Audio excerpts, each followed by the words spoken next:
Welcome to Beers with Contractors. We're cracking a cold one and taking a deep dive into the foundations of your business, pun intended, to unearth the strategies, techniques, and insider knowledge that can take your contracting business to the next level. So, grab your favorite beer, pull up a seat, and let's have a chat about the nuts and bolts of the construction industry.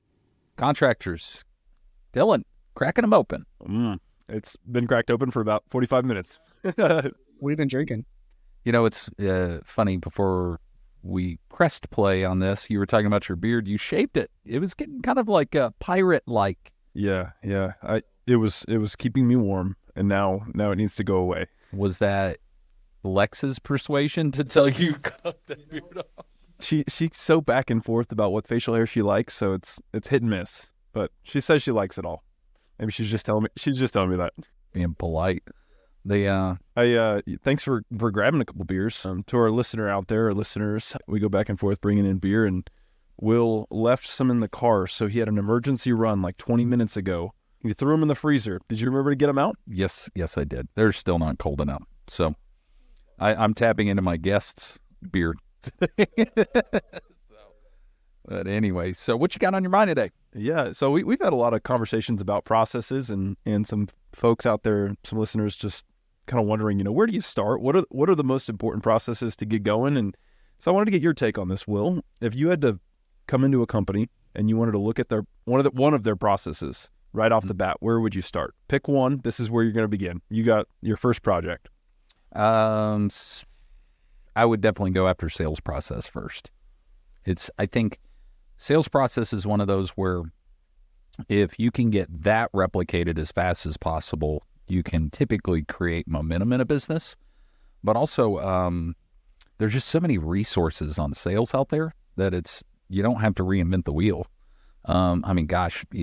You could look at just Amazon at all the different books on sales. And our sales process at my company, and it's kind of a mix between all sorts of people. We got a little bit of Grant Cardone in there. We got a little bit of Brian Tracy. We got a little bit of Zig Ziglar. And most people don't realize that that's where we borrowed that from. But it's also, by the way, when I say sales process, let me rewind a little bit. So some people think of sales process as two things: how to close sales versus a customer experience. And I think that's probably what you're talking about. And I believe that a sales process does need to start even a little bit into the marketing side, but even as far back as like the customer, the very first time they call you. And granted, I'm in the home services space. We got folks out there that are in the commercial world, but I've seen companies in the commercial world treat it the same way.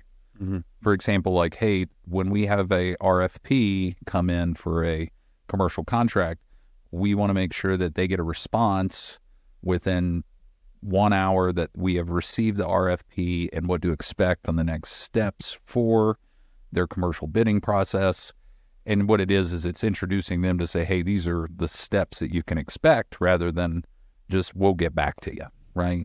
And most contractors are really not good at some of the basics in the customer experience, like calling a customer back, or showing up on time, or actually giving the proposal. So it's weird because we map this out to say, well, back to your question. I'm not giving you any more of the mic back today, am I, Dillon? Well, like, for example, how I want the customers to be greeted on the phone, the response time, if they don't get an answer, they have to leave a message, which, by the way, Bill Crawford's episode showed us that, what was it? If you respond within 15 minutes after leaving a message and you do it again, the response rate's like 22% higher or something. It's crazy. Then we mail a packet before our appointments. And then what's in that packet's like a profile of the employees and financing. And then, the questions we ask. We helped Michael Soto with this and his flooring company. Like, what are the 5 most important questions to ask a flooring customer? And then how we deliver the proposal, making sure that it's either on the computer, emailed, and or printed right then and there to help conversion rates. And then, how do we handle objections? And in the home improvement world, I love it because there's really only like 4 or 5 major objections a customer may have. Yeah, walk us through that, because I know there's a lot of contractors out there that they're not necessarily salespeople, but they're technicians in their own right in whatever field that they got into. And so walk us through, you have an acronym for that, right? Oh, for like trying to handle objections?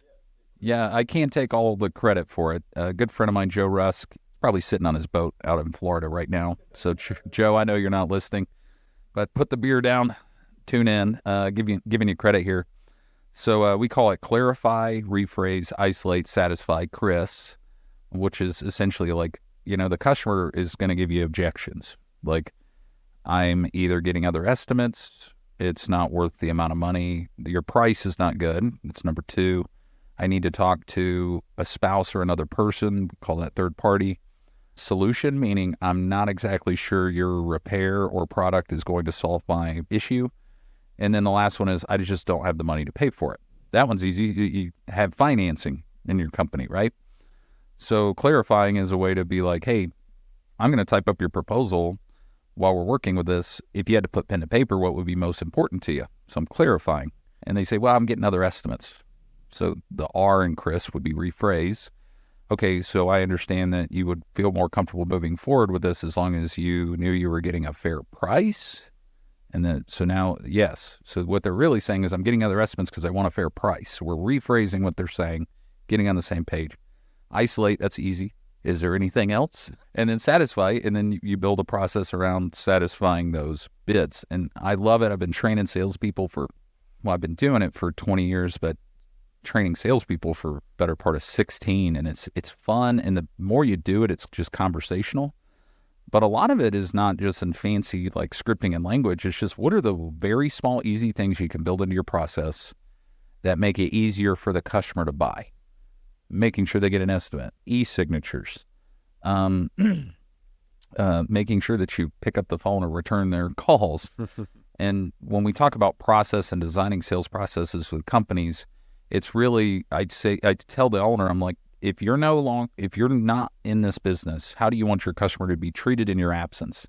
And they will just sit there and go, I want this to be done, this to be done, this to be done, this to be done, and go on. And by the end of that, they already have defined a process. And then, I'm a big fan of the TED Talk, How to Make Toast.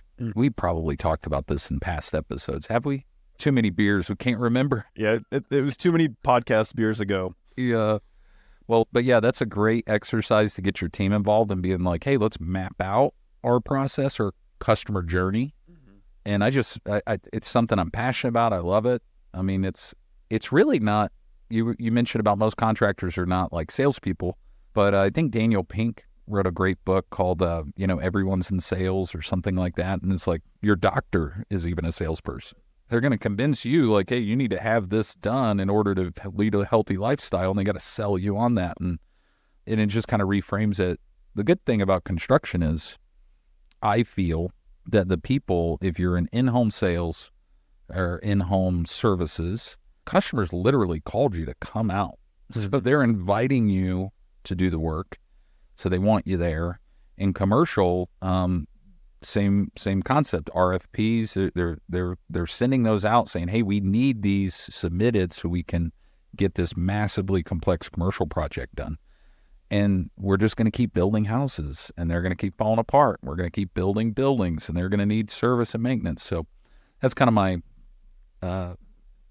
internal mindset around it is it's like, dude, what a better time than now to be alive as a contractor, not to mention with technology. Heck, there's some CRMs now that have portals to where it'll tell the contractor when they open the proposal. Mm-hmm. And if they have questions, they can select those and how long they looked at one page. It's crazy. Yeah, we have one of those systems, Joist. It's a program, it's a project manager program where we send out estimates, and then I immediately see when they open them, so I can call them at that moment and say, hey, you got any questions? It was just a nice follow-up piece in the sales process. And 8 years ago, it was like, man, like we got to put it on carbon copied paper. Gosh, it's so much work. And now look at how technology's gone. So yeah, and I also think the big thing about the sales process, and I know you're kind of a champion for this in your own business, Will, is making it highly educational. And I mean, the people don't want to feel like they're getting ripped off or don't want to feel like they're in the dark. And yeah, so you go to a doctor or a lawyer and they give you this bill that's probably pretty large. and it's attached with this surgery or this procedure that's going to be done, or whatever, legal guidance they're offering, you don't really question it because they're the expert and you're paying for an expert's advice on this. And so if you're educating and you're like, yep, this is what my x-ray of the condition of your house is, and here's how I'm going to fix it, they're not going to question the price when it comes to them because they know you're going to take care of them and treat them well.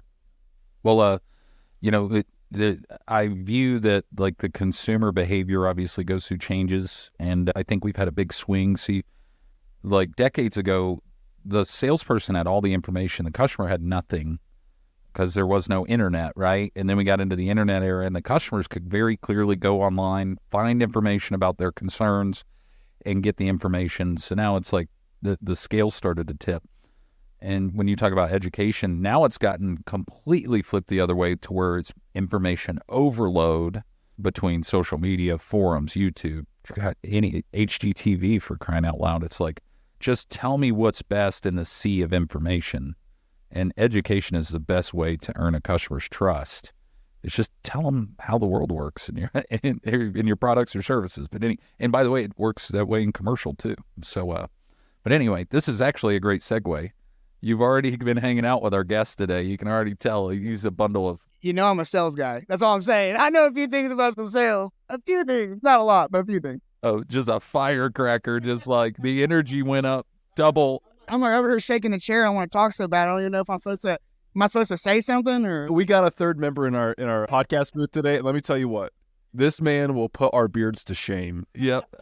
Will, why don't you introduce our guest? Yeah, so, our guest today, obviously... bundle of energy right here. This gentleman it's kind of cool. I love franchise systems. So they pioneered this new franchise system a little over 4 years ago. They're growing 23% year over year. It's just kind of a cool thing. And you know how I love specialty niches and things like that. So, but now they're growing up to almost 8+ locations just this year alone that they're going to be adding. So our guest today is a general manager, Aaron Bark from Cover Your Pergola. And sporting the koozies, by the way. Repping. He brought him in. But anyway, Aaron, welcome to the podcast, buddy. Yes, I get to talk. Yeah. There we go. Where does my spot come in? No, I'm kidding. Yeah. No, it's been good listening to you guys talk about sales. When you start a brand new market, I think, sales process is always the most important. Like, how are we going to generate revenue? How is the business going to eat when we get here? How are we going to be received? All of these things come in when you're into a new market. And so, for me, I think in the sales process, feedback or just getting back to the customer is probably the most important, in my opinion. I think, and I would say I deal with them a lot in the contractor space. So so Cover Your Pergola, we are I guess we do sexy. We don't do anything sexy. Plastic isn't sexy. No. It's sexier than foundation repair. I'm in foundation repair, bro.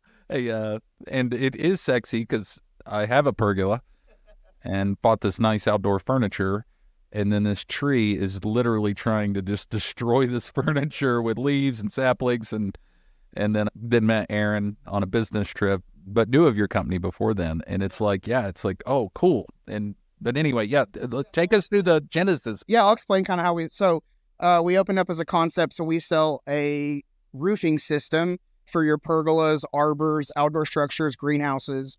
That actually brings in the natural light. It comes with a 10-year warranty against 3/4-inch hail. Everybody asks me that, of course, in Oklahoma. Backed by a 10-year warranty for our company. It will drop temperatures 15 to 20 degrees underneath, reduces all your UVs, 100% UV coated. It's honestly in Oklahoma with the weather that we have, it doesn't make sense to have a naked pergola, right? It's like, why would you build one and not put anything on top of it? And so these systems allow you to have that temperature drop, have a fan, have the experience in the backyard with your families. As time has progressed and money has gotten tighter, I have a family of 4, and so it's expensive for us to travel. So what did we do? We invested in our backyard. So that way we have somewhere to make memories, to do things with, and still be able to have that without traveling so much. So that's what's cool about it. It's actually creating a space for families and for people to interact, have their, we just got off at Easter. So I'm sure there's a ton of people out there hanging out under their pergolas for Easter. And it's just cool. It's like, I get to do something that brings people together, and that's what I like about it. That's a cool purpose, man. Well, most people would think like, I've even had this with family out east. They're like, why don't you just go to Home Depot and get that wavy stuff? I'm like, number one, I don't want to send it to a magnifying glass. because that's what's going to happen in our summers. And then second, the first just mild hailstorm, that thing's just going to explode. Or wind, we have a lot of state birds in our state. A lot of times it's not a bird at all. It's a trampoline. It's parts of your roof. It's all sorts of things. So, sorry, Dillon, you had a question? No, I just think it's worth bringing up the introduction here because Aaron and Will met in kind of a unique circumstance. So I think our listeners would enjoy just like a 1 or 2 minute recap. Will, you wanna walk us how you actually met Aaron? Oh no, Aaron, he needs to give his version, and then give us the version because this is a cool introduction. I think I got a crack out of it. So we had just left the Home and Garden show that weekend, and I was flying out to Vegas for the International Builders Show. I was flying Frontier to go to Vegas, and I'm sitting in the airport bar because our flight was delayed again for the second time. And I'm sitting there, and there's this gentleman sitting next to me, and I ordered a pizza, ordered a beer, and he's talking to, I can't remember who you're talking to. There's somebody else there. I don't remember. Some guy. I know no strangers. I know. That's cool. That's what I like about you. No, it's great. And I just remember sitting down and I ordered a pizza. He's like, "Oh man, you should have just ate this pizza that I had." And I was just like, "I don't know who the guy is, but I mean, all right, man. Like, cool, bro. Like, I'll just eat this weird pizza." But anyway, then everybody left. No, I'm kidding. And then that's the only guy to talk. I'm kidding. No. And then we were just sitting there, and I had a couple of beers, and we just got to talking about what I did. And he was like, "I just left the Home and Garden show. Happened to be going to the International Builders Show in Vegas." We talked about just kind of how to network, and honestly, like, it was a really cool conversation. Actually, Will came and saw me in Vegas. Came to my booth and hung out with my guys and said hi to everybody. And so it's a really cool meeting. It's crazy how, I don't know if it's fate or how that all works or how the universe brings people together, but there's always a reason why somebody comes into your life. And I think that, I don't know, it's cool. Yeah. I'm glad Aaron gave the mild version because full disclosure, I got to watch that. I say full disclosure a lot. I got to watch that. There's a lot to disclose. Yeah, actually, it's a legal disclosure on this show. But anyway, the last time I got a flight delayed at our airport, it was like 3.5 hours. There was no end in sight. Restaurants are shutting down. So I convinced the lady behind the bar, I was like, can you just give me like 6 beers? And I may not drink them all, but if you're shutting down, is that even legal? And she goes, yes. So she just lined up like 6 beers on tap, and she's like, I see a really good tip coming from this. Yep. And because if I was going to be stuck there for another 3 hours, I was going to enjoy those beverages. But anyway, and I got a pizza, which was a massive pizza. And then, I've never met a stranger. So then Aaron sits down. I'm like, dude, come here. I'm not going to be able to digest all this pizza and beer. Jump in, buddy. And I'm sure he's like, who the hell is this guy? Well, I didn't even know he had ordered extra beers because they gave me mine extra right there. So I look like this guy that just got a drinking problem. And so I'm drinking my third or next fourth. To the guy that's got 4 or 5. Yeah, that's got 6 lined up with nobody telling nobody about it. Well, I'm glad beer brought everyone together, and here we are in the same room. So that's awesome. You know, Benjamin Franklin says beer is proof that God wants us to be happy. So there you go. There's a quote for today. Thank you, Saint Benjamin Franklin. Benjamin Franklin. You are the man. Well, before we get back to the business, now that we're talking about history, I know you love history. There's a great show by Mike Rowe called How Beer Built America. And it talks about how Paul Revere, the ride of Paul Revere, we've all heard that story growing up. Well, essentially all the stops he was making to warn them were at the pubs. So they said by the time he got like to the last few towns, they couldn't understand what he was saying because he was so wasted. So the ride of Paul Revere was like the first like drunk driving incident. He's like, the British are not coming. All right, so I'm sorry, we got to get back to Cover Your Pergola. So Aaron, like, tell me about like, because you guys have grown a lot in the last few years, and I'm a big believer in like specialize in something very niche, and you guys are just killing it in this market. So take me through the last several years and how this came, this genesis of your company and where you're at now. Man, honestly, so about 4 years ago, I was in the oil field prior to this, and it was either move to North Dakota or you don't have a job anymore, as how the oil field does a lot of people in this state. Of course, I was like, well, that's not good for me, so I'm going to find something else. Came into this company, Cover Your Pergola. Like I said, they gave me a credit card, and they had already rented a building, and they brought me into Dallas, told me the concept, like what we were doing, and said, go do it in Oklahoma City, recreate it. First time in 30 years anybody had opened up a branch for this company. I really didn't know what they were doing. I mean, I obviously didn't know what the hell I was doing, but I have a background in business. I've been in I've ran Targets and Walmarts and things like that. So I kind of had an understanding. Came in and honestly, I just hit the ground running, man. I live for the experience that I have with people, and I live for having experiences. So like jumping in the truck was like, okay, so for instance, meeting contractors, right? Because when you're starting a sales position, the hardest thing is cold calls, cold meetings, knocking on doors, door knocking, whatever you want to call it. It's the hardest thing ever. But I actually excel in that because I like to be in those moments. Even though they're awkward, even this moment for me is awkward, I love it because I'm learning, I'm growing, I'm doing all the things, right? So, so for instance, one of the guys I met, Tommy from 405 Decks, I was supposed to meet him at like 8 o'clock. I came in with donuts and he was already leaving. And he's like, oh, I've got to go to this estimate. And I was like, cool. How long are you going to be gone? It's like 2 hours. I'm like, hop it in the truck. So I just got in this guy's truck and we just rode to an estimate for 2 hours. And I hung out with him the whole time. Like, that's really that's what this company is to me. It's like growing relationships and partnerships and the people that I've met through this. I've always been big into blue collar jobs because there's just a wholesomeness there of people who are just working so hard for themselves and doing it. And I don't know, I love that kind of aspect. So my job was to grow the contractor side of the business. So we supply contractors with our roofing material. We teach people how to install it. So that's where I kind of started my business, was in distribution more or less. So I'm going out and making partnerships with contractors who own businesses who, to push our material. So from a business aspect, you always want to multiply instead of add. You just tend to make more revenue that way.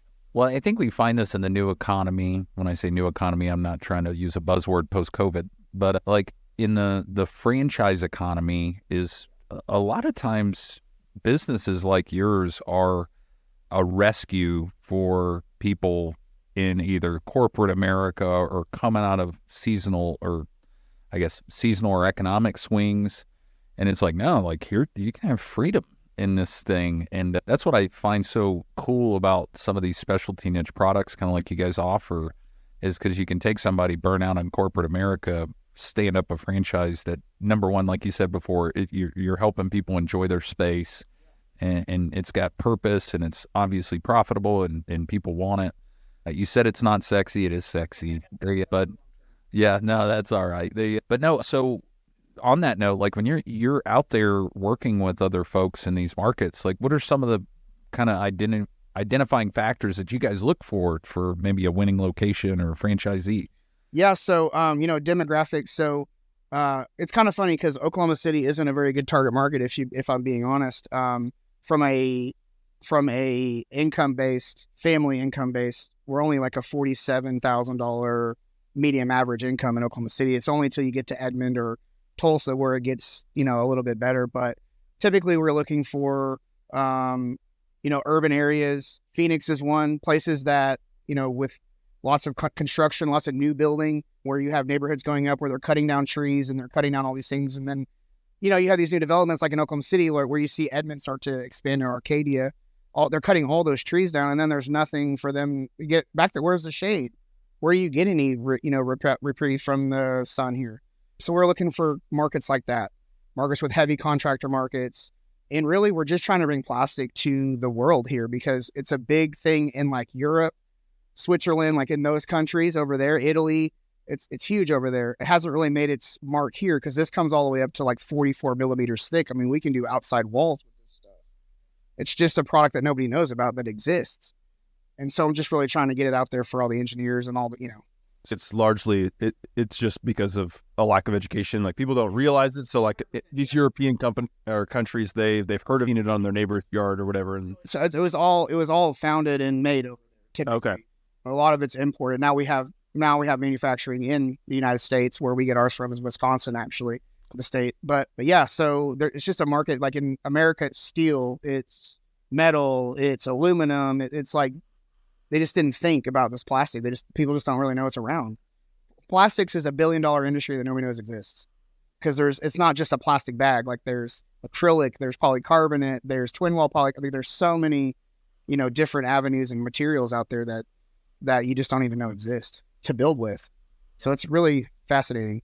With the new expansion you guys are experiencing, and that makes so much sense. I didn't even realize like a Phoenix, Oh, it's so hot. Yeah. Oh, it's awful. It'd be like, wow. But so what are the major markets you guys have expanded to recently? Denver, Colorado, Miami, Florida, and then we're fixing to go to Phoenix, Arizona as well. Yeah. And then Atlanta, Georgia, I think is the next one. Huge market. I mean, gosh, Atlanta is overwhelming. Like, it's a massive place. We've been struggling to just keep up with all the growth. I mean, it's one of those things where you're growing so fast, especially because we can ship country and nationwide. I mean, we can ship this material anywhere in the world. So, take us through that kind of onboarding and discovery process. What do people experience with that? And mind you, when you share this, I think we also realize there's a lot of contractors out there that are specialty contractors or remodelers. They're trying to figure out their own onboarding processes that they can define in theirs. So, describe to us kind of what that looks like at Cover Your Pergola. So, onboarding for us. So, you mean onboarding with our company? Yeah, like a franchise. Or as a franchise.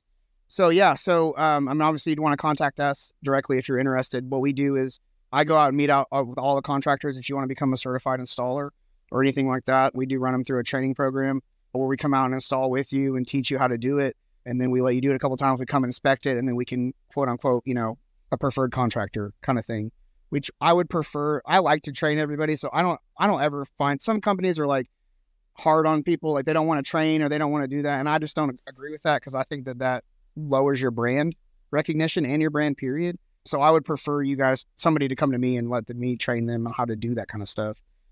As far as like franchising and that kind of model, right now we are keeping all of that in-house right this second.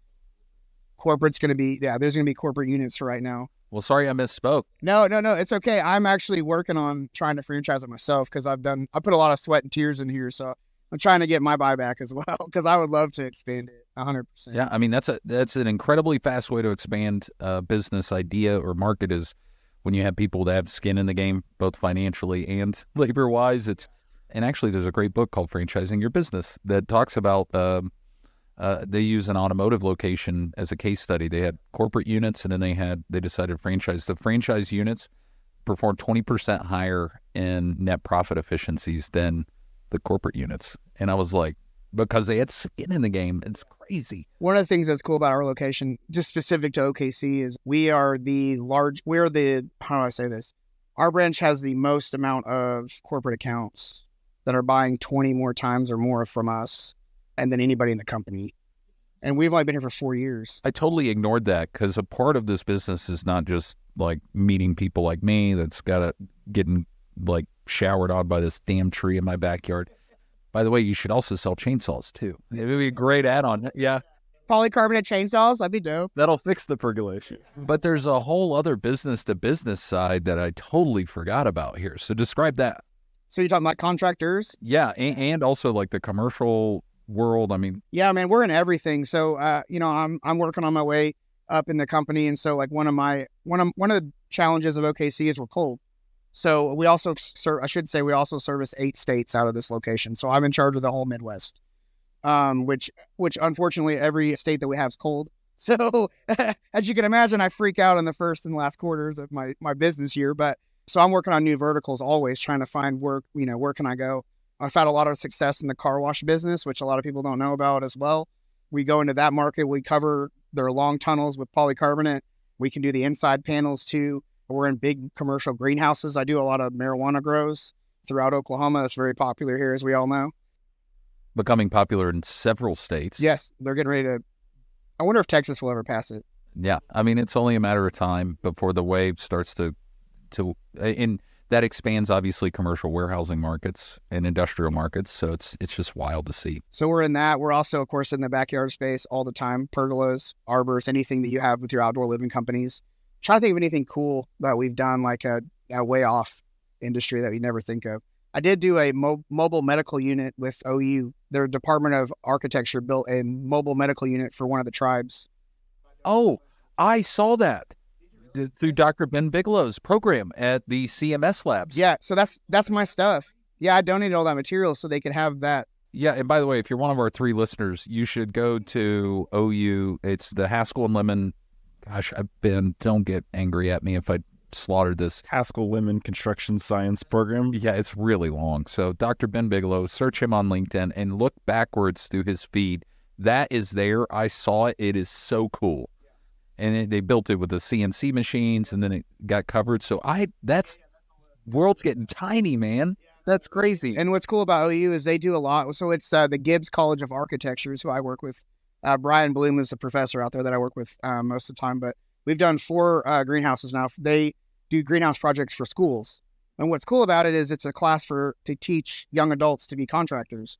So they call our company, they procure materials, they ask for quotes, they give us designs, they work with us, the students do, not the professors, and then we turn them into bids, and then they go out to these schools and they build all these greenhouses. So it's pretty, and they teach kids basically how to farm, how to plant, how to grow, plants. It's awesome. It's a really cool, it is full cycle, and it's something that a lot of people are getting into now. I mean, small, residential greenhouses are getting huge. Everybody wants to grow their own produce because of all the pesticides, herbicides, and all the crap that non-clean eating that we're getting. Right, make it organic. Yeah, 100%. And that's what's cool about polycarbonate is you have a cheaper option to come buy this from us as just a retail person and build you a little greenhouse in the backyard if that's what you want to do. We can help you with that too. So I'm gonna take a step back here. I know your kind of work history, Aaron. You mentioned Target, Walmart, if I remember right, some other retail in there as well before. I'm just kind of curious. So coming from retail over into this space, like what have you brought over? Like what did it teach you that's helping you in your industry now? Perseverance. Retail teaches you how to persevere through a lot of things. Retail teaches you how to collaborate with a lot of different individuals with different personalities, different backgrounds, and how they can work together as a team and make a common goal work. Retail brings a speed to, and just a better understanding to be a business owner, I guess, like the drive to do it. And also a lot of motivation for me because I got burned out in the retail space, like you said earlier in the podcast. There's unfortunately there's a lot of backstabbing and situations like that. And so for me, it was like just getting out of that and being able to create my own. I wanted to own my own business. I wanted to have that opportunity, and so this was my time to do it. And so I think that's it just taught me all those kind of things. Yeah, that's pretty cool. I mean, we talk about that with even employees that we're trying to hire is, a lot of times there's some bolted in sophistication that comes from people that were in either corporate America or high volume businesses. If he's listening, he probably isn't. Josh Graham, if you're out there listening, he's one of my best employees. He's a general manager. He came from Hilti, and he is a spreadsheet maniac. Like, he puts me to sleep with spreadsheets. But most people that come from construction, unless they were maybe a graduate of Ben's program or something else, they don't come pre-installed with that, right? So, but that's what we found is a lot of the folks from like these larger businesses or corporate America, they've been leveled up to all the sophistication that comes with it. And it's a great resource. Yeah, Target, I had really good training at Target and being a P&L management. So when I was at Target, I was in charge of 75 to 100 people, give or take the season. I had 14. There's 110,000 square foot of selling space that I controlled, including a grocery store, a Pizza Hut, a Starbucks. So, it taught me how to manage a lot of different things. So, I have a wide background in a lot of food, food safety. I'm a well-rounded, I guess, manager in that aspect of things. That's kind of what that brought me. It taught me a lot of different things or, subjects that I wouldn't normally, people wouldn't just do that, Yeah. You're kind of like forced into a space where you have to become well-rounded because you're either doing it or somebody else is. Yeah. So 100%. And it's been good though. And I don't know, I'm kind of a weird cat in the sense of I take so much pride and ownership in what I do anyway, that I just treat it like it's my own anyway. So I already have that drive and determination right now. So that's cool. So what's the next step, man? Because, last 4 years have been a grind, rapid growth. You told me 23% year over year. So next, we're opening up a location in Tulsa. That's going to happen in the next couple of months. I'll have a full warehouse in Tulsa, material warehouse. So we'll be able to, that gets us closer to Tulsa. It gets us to Northwest Arkansas, St. Louis, and Kansas City. And then hopefully I'll be going to help open up Phoenix, Arizona. I'll hopefully be going to open up Denver, Colorado. I'm open on that one too. So that's kind of what's next. I mean, I'm trying to just open up more locations. That's cool, man. So, by the end of this, it's going to be not cover your pergola. It'll be cover whatever the hell you want. Hey, speaking of which, I got to settle an argument with Sydney. Is for our 3 listeners, my wife, Sydney. Is it pergola or pergola? It's pergola, actually. It's pergola. It's neither one of those. Sydney says pergola? No, that's a joke. But I say pergola because it's like, why are you pressing so hard on that G? You'll never understand how many times I hear that mispronounced that I just give them the 3. Like you get pergola, or the other one you said. I don't even remember what it is. Pergola. So I need to sharpen that transition. It's like Deborah versus Deborah. Deborah, tomato or tomato. Yeah, that's right. Hey, listen, as long as you like our product and you pay me at the end, we're good, right? You call it whatever you want. Yeah, you call it your Aunt May for what I care. But yeah, all right. So I'm gonna let Dillon tee up our final because sometimes I screw it up. No, it's all good. Yeah. So Aaron, we love to ask this question to anyone on the show just to kind of get a sense of, there's always a lesson to be learned, right? Things don't go perfectly for all of us. None of us it goes perfectly, right? And so to help out a listener not make the same mistake you've made, share with us a mistake that you've made, ideally in your professional life, that someone could learn from. Yeah, so I think a lesson that I learned over the last 3 years would be, man, don't do it all yourself. Hire people, delegate and elevate. That is probably the one thing that I've learned over the last 3 years that have made me really wore out. Learning that, I've been exhausted. Did you learn it the hard way? Yeah, I definitely learned it the hard way. When you start a business, it's you, right? And then you hire one other person, and then it's the 2 of you, and then you have a third person, and now you have a culture, now you have 3 guys, and then you go to 4 and 5, and it's like, man, but as you care about it so much, you just want to take on those 4 or 5 still hats that these other guys need to wear. And so, yeah, that burns you out. I mean, it burns you out real quick. And so I think that's probably the best lesson I've learned. And I still struggle with it, but I'm still working on it. But it's definitely delegate, elevate, and then trust and verify. That's how you have to live your life as a manager. Well, I think it's funny. I live by the abdicate and elevate. Doesn't work that way. You're like, you do this. I'm going to go do something else. See you later. I mean, I think we all deal with it. You probably dealt with it like in the corporate world. Is like this concept of like, well, like, no, nobody can do my job, right? Like nobody can do it as good as me. And it's hard to just let go. And honestly, that's an ego check, or sometimes it's imposter syndrome. Yeah. And I struggled with that a lot when I was coming up the last couple of years, like, hiring a sales guy. And then like you were saying, basically giving him my book of business that we have grown here. And that's been really hard for me. Yeah. And how can he take care of all these people? I worry. Like at night I'm up like, oh man, I hope he texts it. Like, you just have to trust your team, and but you also have to let them fail too, because they're never going to learn either if you don't just let them fail. And, you got to, as a boss, it's like, you got to be there to pick them up even when they fail a little bit. So, yeah. Well, that's why we asked that question, because some of my team, they call me the patron saint of screw ups. So it's like, I don't want to be a hypocrite when they screw up, because they can obviously look back at me and be like, dude, you screwed up way more than I have. And that's only what they know about. I was, yeah, well, yeah. When you're the boss, I mean, there's only some things people know about. Yeah, thank God our 3 listeners don't get to experience the pre-show startup phase, because it's a mess for 15 minutes. Yeah, we get all of the equipment on, or most of the equipment on, and then Drake, our producer, gets on, and we realize that we have no idea how to record a podcast. The microphone's not even at your face. It was like over there. And you're like, why can't you hear me? Like, bro. I've had people be like, you could just do that on your own. And I'm like, no, we would have 3 episodes with no volume. Oh, it'd be awful. But anyway, well, Aaron, thanks for coming today. Listen, how do people get a hold of you? Yeah, man, call me 405-506-0112.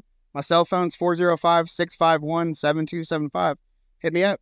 But also, like, from the global perspective, if somebody has interest in this, out there in the world, like, do you have an email or a website that they can go to? Coveryourpergola.com. You can get us on Instagram. Cover Your Pergola on Instagram. We have about 415,000 followers right now, so you can check out a bunch of projects from all over the world.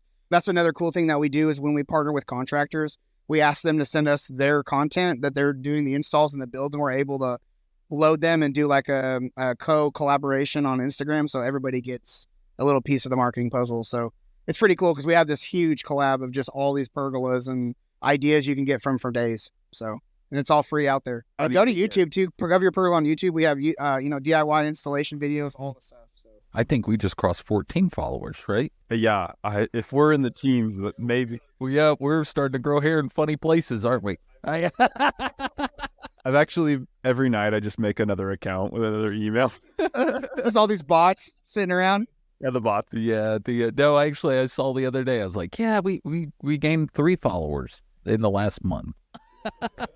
That's all right. We're having fun with it. Hey, but that's all this is, right? It's a startup thing, and once you guys have 2 million followers, you're gonna look back at this and be like, man, we were jackasses back then. And it's all right, man. We had no idea. We figured it out. Yeah, but I'm wise enough to know myself to say I'm still going to be a jackass, years from now. But anyway, Aaron, it's been so much fun having you. You're just a ball of energy, bro.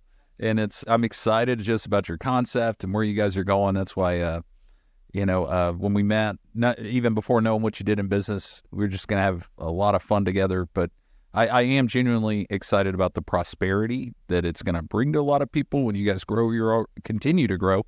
It sounds like it just started. It didn't. But, dude, I'm pumped for you. And then, Dylan, now we have life goals for our beards now. We got to up our game. That thing is like 14 inches long. Yeah, it's like 12 and a half. I just measured it. Yeah, bro. Yeah. Really? You pull out the tape measure? Yeah. I got to know. It's a contractor show. He should be hosting. The host with the longest beard, for sure. Like I said, it keeps my integrity high because you can't even forgive me. So I better do what I say I'm going to do. Well, listen, everybody out there, we appreciate you. We'll see you guys next week for another episode of Beers with Contractors. Appreciate you. Cheers, guys. And that's a wrap for today's episode of Beers with Contractors. We hope you enjoyed our chat as much as we did. Before we say our final goodbyes, a friendly reminder. Beers with Contractors encourages responsible drinking. If you choose to enjoy a beverage during our time together, please do so in moderation and only if you're of legal drinking age in your country or state. Furthermore, the advice and insights shared in this podcast are for informational purposes only. Always consult with professionals and experts in your field, and be sure to follow local laws and regulations regarding licensing and permits. We're here to help, entertain, and inspire, but your safety and compliance are important. So, as you head out into the world of construction and contracting, remember to build responsibly and make decisions that stand the test of time. Thanks for joining us today. We'll catch you on the next episode of Beers with Contractors. Until then, cheers to your success.